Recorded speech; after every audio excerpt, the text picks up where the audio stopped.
So DNA polymorphism is variation in DNA.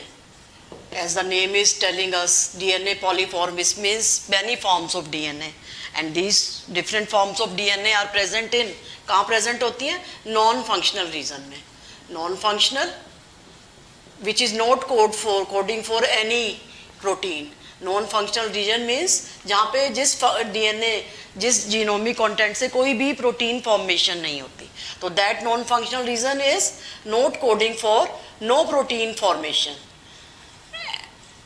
No protein formation is there. Non functional region में ये present होता है और कोई प्रोटीन फॉर्मेशन नहीं होती, but they are affecting a lot in settling the paternity distributes also, because they are heritable, एक generation से दूसरी जनरेशन में जाते हैं. That is why paternity disputes हो उसको भी डिटरमाइन करते हैं. ठीक है, तो these non functional regions heritable from generation to generation. और वेरिएशंस हम कह सकते हैं कि डीएनए कंटेंट में इतनी ज़्यादा वेरिएशंस हो जाती है. पॉलीमॉर्फिज्म मीन्स मैनी फॉर्म्स, मतलब population, I mean to say it reaches to the population level. जैसे कि एक पर्टिकुलर रीजन्स में ये पॉलीमॉर्फिज्म अराइज कैसे होता है? Polymorphism is due to mutation. अब म्यूटेशन तो हमें पता है, sudden changes are there and so many reasons we have studied in our previous lectures. Last lesson में भी हमने देखा बहुत सारे चेंजेस थे, chromosomal aberrations we had studied, Mendelian disorders जो लार्ज स्केल चेंजेस थे, that were studied by us also, we have studied them.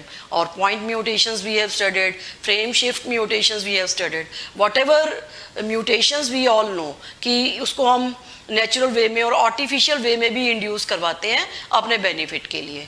तो दीज वेरिएशंस और mutations are if they are occurring in non functional regions, और non functional regions में होती हैं and they are passing from one generation to the another generation, जिसके basis पे we can settle down the paternity.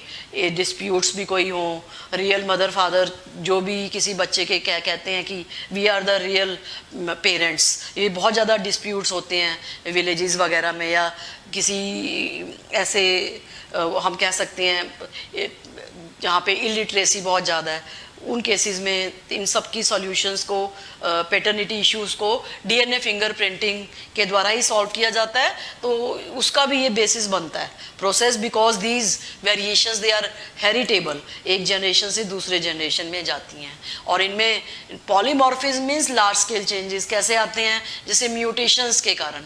अब mutations के कारण somatic cells में चेंजेस आएंगे और किस में आएंगे? जर्म सेल्स में. तो जर्म सेल्स में आएंगे, then they will be inherited to next generation में जाएंगे. ठीक है, although they are not have any effect. Germ cells का जो होगा ना, no effect on reproductive capacity, no effect on reproductive capacity, यानी कि म्यूटेशंस का कोई मूल आधार नहीं होगा. नॉन फंक्शनल रीजंस में हो रहे हैं जिसका कोई इफेक्ट नहीं है, लेकिन जब वो जर्म सेल्स में आ रहे हैं ना, तो उनके ऊपर रिप्रोडक्टिव इफेक्ट नहीं है. No effect on reproductive capacity. They are able to produce the young ones, and whatever abnormalities are there, they are having, they are possessing the normal conditions, but these are going to the next generations in the form of zygote या fertilization के बाद ये next generations में जाएंगी. लेकिन somatic cells में अगर variations आती हैं, they will not go. अब ये नेक्स्ट जनरेशन में जाएंगी, again they will be moving from one generation to the next generation and in whole population. फिर नेक्स्ट जनरेशन में जाएंगी. ठीक है, and they are not having any effect on their reproductive capability of individuals. उन पे तो कोई effect नहीं होगा. लेकिन ये इतनी ज़्यादा पॉपुलेशन में चली जाएंगी, और जब नियर अबाउट, हम कह सकते हैं near about 0.01% of variant is present, of variant or allele at a particular allele is present at a particular locus, at a particular locus of chromosome. I mean to say जैसे कि एक specific position होती है ना एक chromosome पे gene की, अब उस स्पेसिफिक पोजीशन पे स्पेसिफिक लोकल पे एक एलील बारी बारी चेंज हो रहा है, यानी कि उसमें कभी कौन सा नाइट्रोजन बेसिस है, गुआनिन है, नेक्स्ट टाइम साइटोसिन हो सकता है, या whatever different variation gene के अंदर एक पर्टिकुलर एलील, एलील क्या होता है, alternating form of a gene, contrasting factor of a character, Mendelian का जो फैक्टर है that we can call the allele, gene की जो कंट्रास्टिंग कैरेक्टर्स को हम एलील्स की फॉर्म में पढ़ चुके हैं। तो वो एलील्स की जो वेरिएंट फॉर्म्स होती हैं, जरूरी नहीं है एक्सट्रीम कंडीशंस पे हो, डिफरेंट इंटरमीडिएट फॉर्म्स होती हैं। एक पर्टिकुलर लोकस पे वो अगर ज़्यादा बहुत ज़्यादा चेंजेस आ जाएं, पॉपुलेशन में इतनी फैल जाएं कि उनकी फ्रीक्वेंसी कितनी हो जाए 0.01% से ज़्यादा, तो frequency of this polymorphism, frequencies of changes, तो फ्रीक्वेंसी इतनी ज़्यादा हो जाए, फ्रीक्वेंसी अप टू 0.01%, वो एलील एक पर्टिकुलर लोकस पे इतना ज़्यादा चेंज हो जाए कि उसकी फ्रीक्वेंसी 0.01% से ज़्यादा हो जाए, then it will be considered as a large phenomena that is DNA polymorphism. और वही बेसिस बनता है किसका, फिंगरप्रिंटिंग का। तो मेन डीएनए फिंगरप्रिंटिंग का बेसिस क्या हो गया, DNA polymorphism. It is forming the basis of DNA fingerprinting, या हम कह सकते हैं DNA फिंगर प्रिंटिंग। और principle of DNA fingerprinting is based on DNA fingerprinting is based on DNA polymorphism.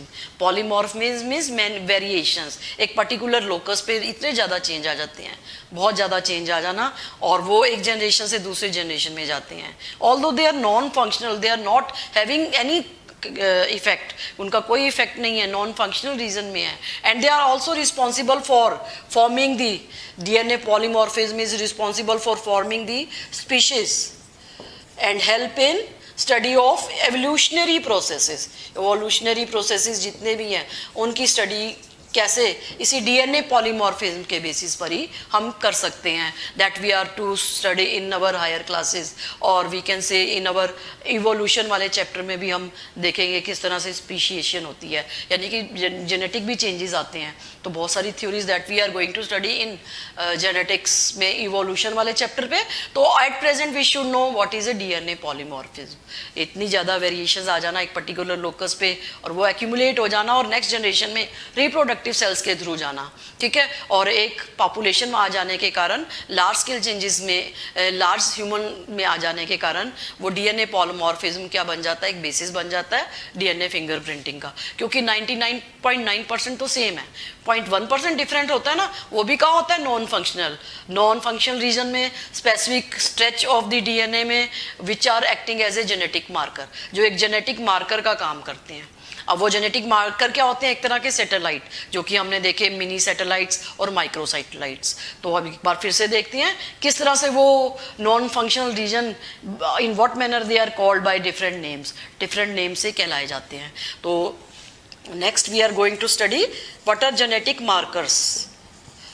ऐसे कौन से मार्कर्स हैं जिसके ऊपर ये डीएनए फिंगरप्रिंटिंग आधारित है, और what are these satellite DNA. सबसे पहले हमने पढ़े थे ना what we had studied mini satellites, और मिनी सैटेलाइट में we are going to study what are RFPL, RFLPS and what are VNTRS, ठीक है। और माइक्रो सैटेलाइट, जो आज की डेट में माइक्रो सैटेलाइट के ऊपर फिंगरप्रिंटिंग आधारित है, उसमें we are studying short tandem repeat STRS, ठीक है, short tandem repeats and then SNPs, single nucleotide polymorphism, SNPs, ठीक है, that we are going to study. अब ये जेनेटिक मार्कर में सबसे पहले हम देखते हैं रिस्ट्रिक्शन फ्रेगमेंट लेंथ पॉलीमॉर्फिज्म क्या होता है, RFLPS, और इनको हम प्रोनाउंस कैसे करते हैं, रिफ lips. commonly we can pronounce them as riff lips. Riff lips means restriction fragment length polymorphism. अब जैसे कि इसमें रिस्ट्रिक्शन फ्रेगमेंट लेंथ पॉलीमॉर्फिज्म का क्या मीनिंग है कि एक स्ट्रेच डीएनए का एक स्पेसिफिक स्ट्रेच, उसमें कुछ ऐसी रिस्ट्रिक्टेड साइट्स हैं, उन रिस्ट्रिक्टेड साइट्स पे कुछ म्यूटेशंस हो जाती हैं जिसमें कारण वो वेरिएशंस आ रही हैं, एंड जिस वेरिएशंस के कारण उसमें जो RFLFPs की साइट्स है ना, उनका नंबर वेरिएट कर जाता है, किसी में 4 है, किसी में 3 है, यानी कि लेंथ उनकी चेंज हो जाती है, तो उसको हम कह देते हैं restriction fragment length polymorphism. What is meant by this, that we, अभी मैं आपको एक जैसे कि एग्जांपल बताती हूँ. जैसे ये एक स्ट्रेच है डीएनए का, ठीक है, इसमें कुछ रिस्ट्रिक्टेड साइट्स हमने ली, वन साइट ली, this is a one site, this is a second site, and this is a third site, and this is a fourth site. ये रिस्ट्रिक्टेड साइट्स हैं. What is meant by restricted sites कि they are having some specific base pairs. कुछ ऐसे palindromic sequences होते हैं जिनके ऊपर कुछ स्पेसिफिक एंजाइम्स काम करते हैं, जैसे कि restriction endonucleases. They will come and they will check this restricted site, specific sites जो इजीली आइडेंटिफाइड होती हैं बाय सम रिस्ट्रिक्शन एंजाइम्स. इसके जो डिटेल्ड आस्पेक्ट तो हम बायोटेक्नोलॉजी में पढ़ेंगे ही पढ़ेंगे, लेकिन अभी हम देख लें कि कौन सी होती हैं रिस्ट्रिक्टेड साइट्स. कुछ ऐसे बेस सीक्वेंसेस जो स्पेसिफिक होते हैं, यानी कि उनको दूर से ही एकदम से पहचाना जा सकता है. अब उनको हम पैलिंड्रोमिक सीक्वेंसेस भी कह सकते हैं. पैलिंड्रोमिक मींस जो डीएनए का स्ट्रेच, जो स्टैंड है ना दोनों को, वो उसमें nitrogen bases they are read same in forward as well and in net backward direction. तो वो क्या कहलाते हैं, पैलिंड्रोमिक सीक्वेंसेस कहलाते हैं.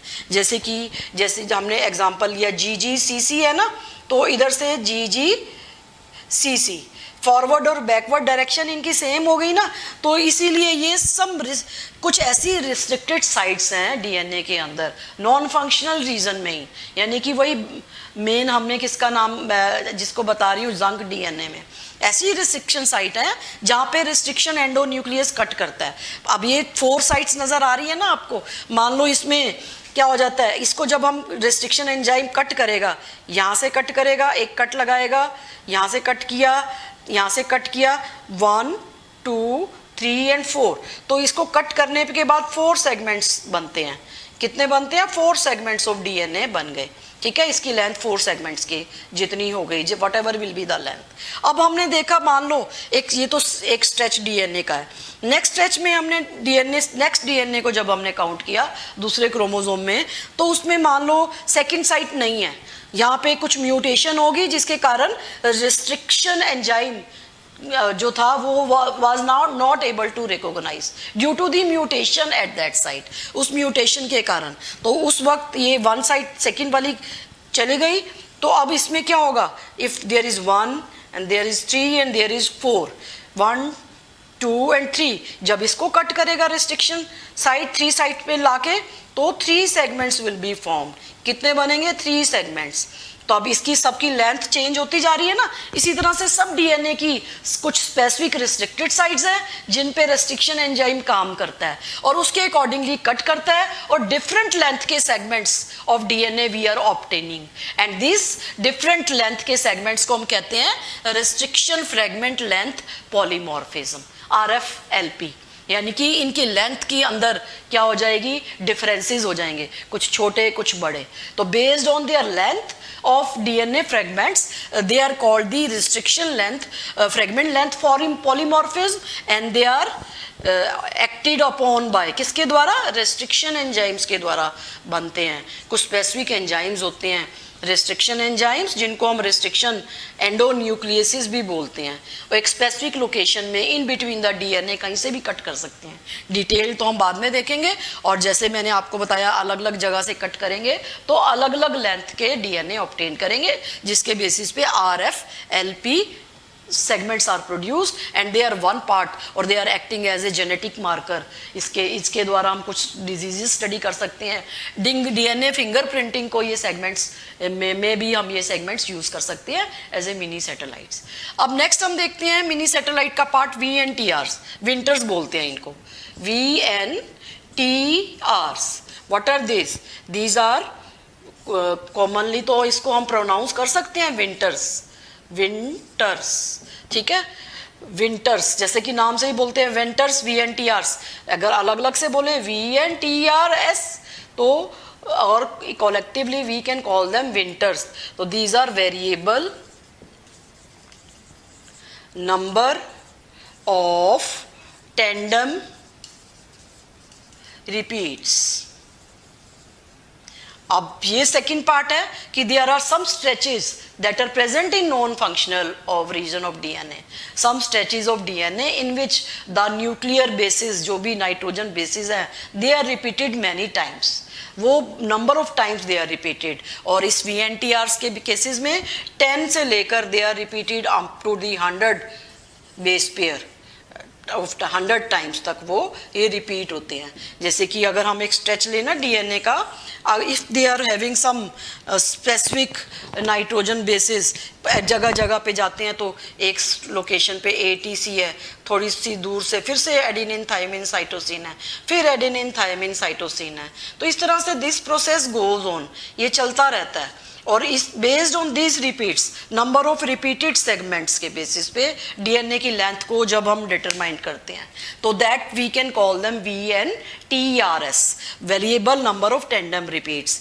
यानी कि ये जो कुछ नॉन फंक्शनल रीजन में जो सीक्वेंस ऑफ नाइट्रोजन बेसिस है, it is repeated number of times, number of times repeat होता है। इसी तरह से जैसे इसमें तो हमने 4 टाइम्स लिया, नेक्स्ट में अगर हम देखेंगे दूसरे उसमें भी वो कितने times, suppose it is represented, अब मैं इसको बॉक्स की हेल्प से रिपीट करती हूँ so that we can do it quickly.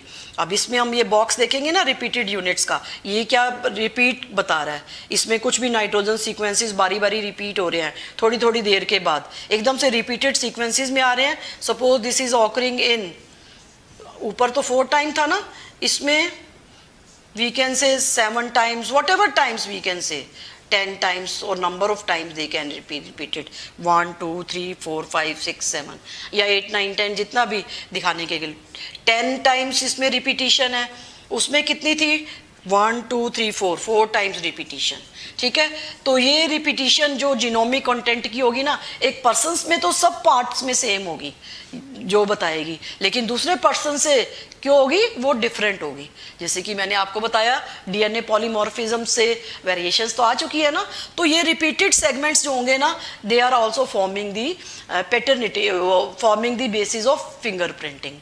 अब ये जो variable number of tandem repeats है, they are having some restricted sites. कौन सी है, RFL के बीच में, यानी कि मान लो यहाँ पे इधर एक रिस्ट्रिक्टेड साइड है और दूसरी भी एक रिस्ट्रिक्टेड साइड यहाँ पर है, उनके बीच में ये नंबर ऑफ बेसिस क्या होते हैं, रिपीट हो रहे हैं। आई मीन टू से इस स्पेसिफिक रिस्ट्रिक्शन फ्रेगमेंट साइट्स हैं जहाँ पे एंजाइम काम करते हैं, restriction enzyme. Suppose again I am telling you this is GGCC है, तो यहाँ पे भी और यहाँ पे भी क्या होगा, GGCC ई रिस्ट्रिक्शन साइट होगी, या कोई और स्पेसिफिक जो भी रेस्ट्रिक्शन एंडोन्यूक्लियस काम करेगा उस सीक्वेंस को देखते हुए, और वो पैलिंड्रोमिक सीक्वेंस ही होगा। और वो पैलिंड्रोमिक सीक्वेंस के बीच में जब ये number of nitrogen bases they are repeated number of times, 10 to 100 of times, मान लो 100 ऑफ टाइम्स तक ये रिपीट होते हैं, then they are included under the variable number of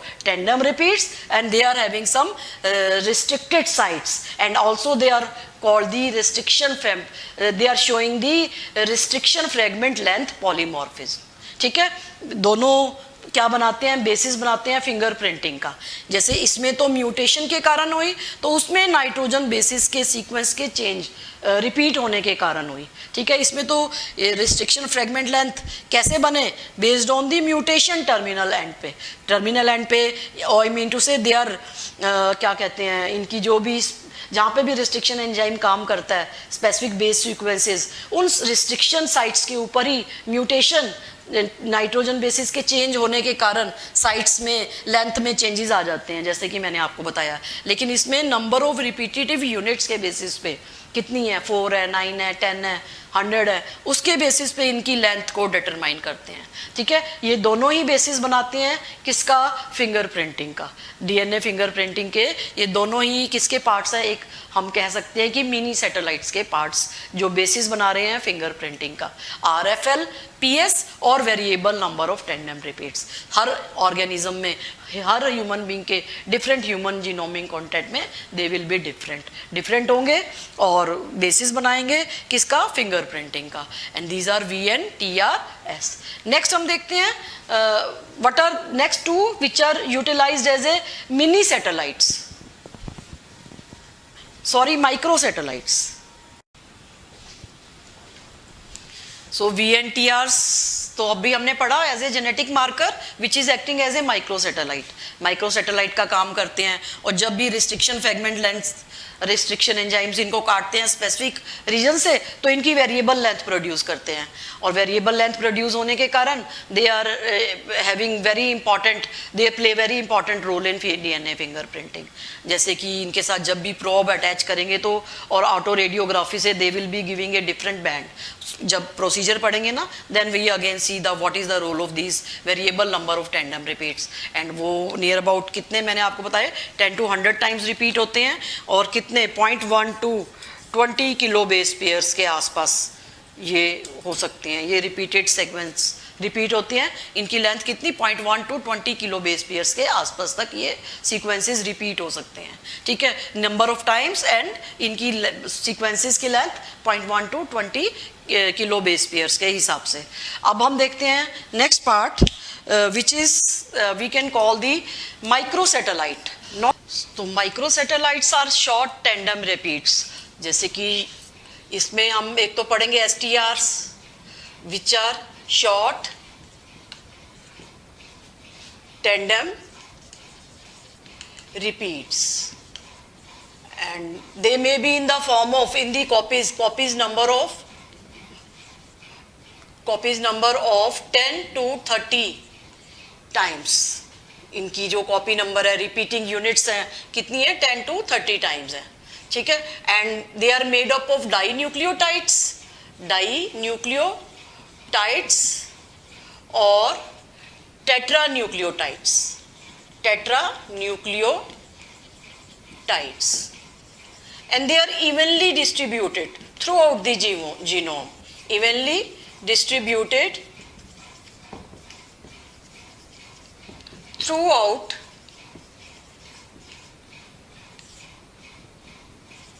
the genome and they are giving advantage over when VNTRs or mini satellites। जैसे कि VNTRs में what we had seen, the nucleotide sequences are more than tetranucleotide, उससे भी ज़्यादा, and their size was varying from 0.1 to near about 20 kilo base pair as according to NCERT। और जैसे कि मैंने आपको बताया कि उसमें 10 to लेकर कितनी 100 base pairs units they are repeating number of time, 10 to 100 times तक रिपीटिंग यूनिट्स मानी जाती थी and they were restricted to only some specific non coding region. लेकिन short tandem repeats they are evenly distributed throughout the genomic content. I mean to say they are present in coding plus non coding sequence, तो they are serving as an advantage over the VNTRs के comparison में ये एक advantage है कि throughout the genomic content में ये evenly distributed है।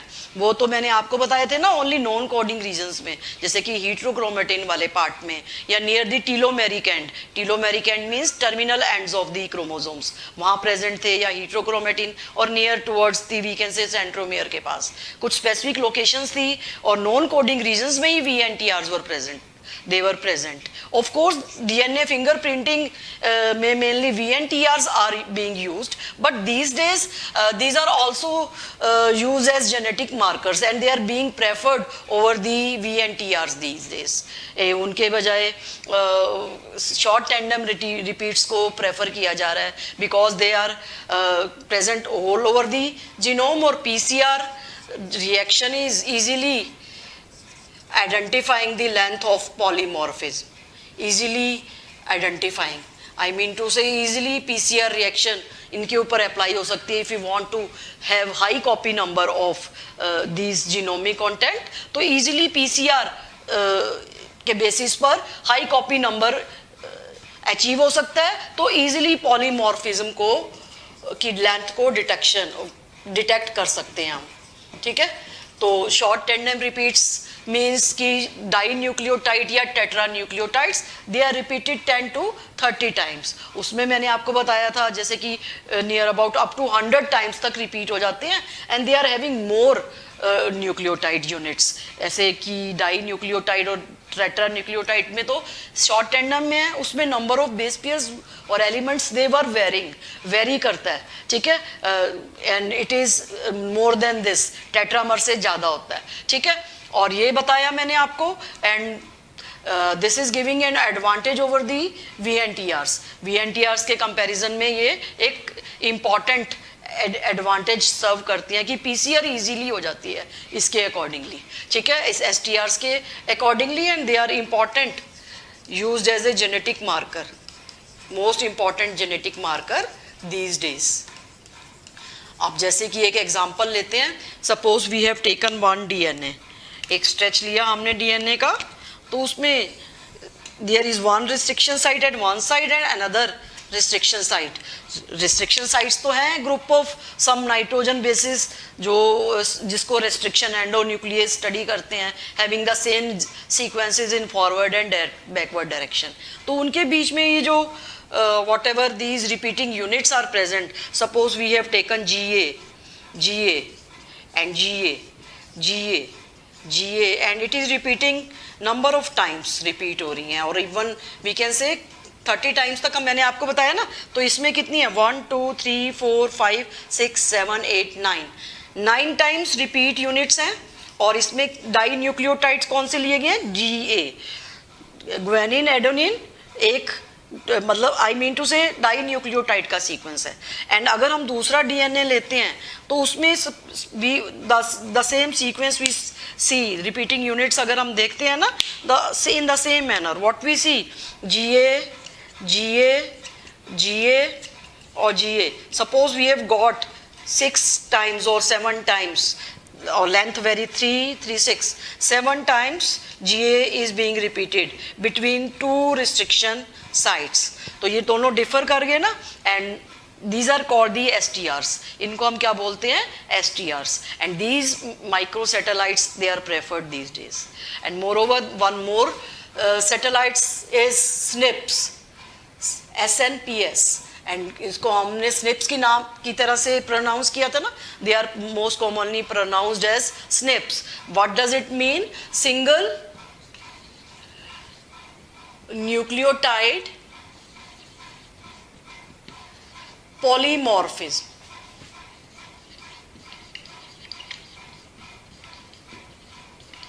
अब सिंगल न्यूक्लियोटाइड पॉलीमॉर्फिज्म जैसे कि नाम से ही पता लगता है कि ओनली वन न्यूक्लियोटाइड का ही डिफरेंस होता है after number of genomic content. I mean to say जैसे कि near about 99.9% of DNA is similar in all human beings. तो उस 99.9% में जो 0.1% है ना, उसमें जो वेरिएशन है that is only at by the single nucleotide sequence, और नियर अबाउट 300 मिलियन लोकेशंस है, 300 मिलियन लोकेशंस पर ह्यूमन जीनोमिक कंटेंट ऐसा है जो सिंगल न्यूक्लियोटाइड बेस पेयर्स के अकॉर्डिंगली वेरी करता है। जैसे कि अगर हम बात करें ना, तो whole of the genomic content is similar at one place if there is cytosine, तो दूसरे जीनोमिक DNA में there will be the same location पे क्या होगा, गुआनिन होगा। Suppose I take example of mine and yours, तो एक हमने क्रोमोसोम 1 का एग्जांपल लिया, उसमें एक स्पेसिफिक लोकेशन पे अगर एक सिंगल न्यूक्लियोटाइड गुआनिन है, तो हो सकता है उस लोकेशन पे आपके क्रोमोसोम के अंदर क्या हो, साइटोसिन हो या कुछ और हो, नाइट्रोजन बेसिस हो। तो इस तरह से नियर अबाउट कितनी लोकेशंस हैं, 300 मिलियन लोकेशंस ऐसी हैं, they differ only in one nucleotide base, जो कि एक ही न्यूक्लियोटाइड बेस के कारण डिफर करती हैं, and on that basis all the different human beings they are having different genomic constituent, different genomes है, only at by differing at one location पे differ होने के कारण, rest of DNA is same and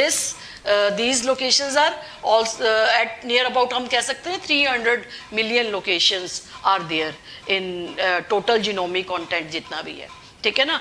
तो they are also serving as a genetic marker, एक तरह का genetic marker है. जैसे कि हमें ये भी मालूम है we are most commonly related with primates और चिंपैंजीज से हम रिलेटेड हैं. 98% हमारा डीएनए उनसे मिलता जुलता है and they are also telling us that we are evolve from this chimpanzees. All they are having similarities इतनी ज़्यादा कि व्हाट वी कैन से कि ओनली सिंगल न्यूक्लियोटाइड में डिफरेंस आता है, के बेसिस पर डिफरेंस आता है डिफरेंट पोजीशंस पे इन डिफरेंट क्रोमोसोम्स में, या सेम लोकेशन होगी, क्रोमोसोम नंबर सिमिलर होगा, सेम लोकेशंस पे क्या होगा, nucleotide sequence base will be different. तो उसको हम कहते हैं सिंगल न्यूक्लियोटाइड पॉलीमॉर्फिज्म. इतनी ज़्यादा वेरिएशंस बन जाती हैं जिसके कारण, and that is why there is a lot of difference between two human beings. तो ये भी एक तरह का जेनेटिक मार्कर यूज़ करते हैं instead of, but these genetic marker they are most commonly use these days also. Instead of we can say going towards the gel electrophoresis, जैसे कि VNTRs में एक लॉन्ग टीडियस टास्क था ना gel electrophoresis करना. अभी हम मैकेनिज्म भी देखेंगे क्या होता है. तो उसमें एक स्पेशल टेक्निक आती है जेल इलेक्ट्रोफोरेसिस, तो उससे सरपास नहीं होना पड़ता. उस instead there is some another oligo nucleotide hybridization technique जो एक ह्यूमन जीनोमिक कंटेंट के पूरा का पूरा what we can say bands को बताती है, लेकिन that is not in our syllabus. तो वो हमारे सिलेबस में नहीं है टेक्निक, इसलिए that is why there is no need to tell you at this time. But what we have to keep in mind, they are useful genetic markers to tell about the human genome के बारे में जानना, so that we are able to study lots of diseases related to these single nucleotide polymorphism which are being used as a genetic marker. तो ये तो हो गए हमारे जेनेटिक मार्कर जिसमें हमने मिनी सैटेलाइट्स और माइक्रो सैटेलाइट्स को पढ़ा. अब हम देखते हैं कि इन what manner this DNA fingerprinting technique is being done by taking examples of the mini satellites को यूज़ करते हुए किस तरह से ये डीएनए फिंगरप्रिंटिंग की जाती है.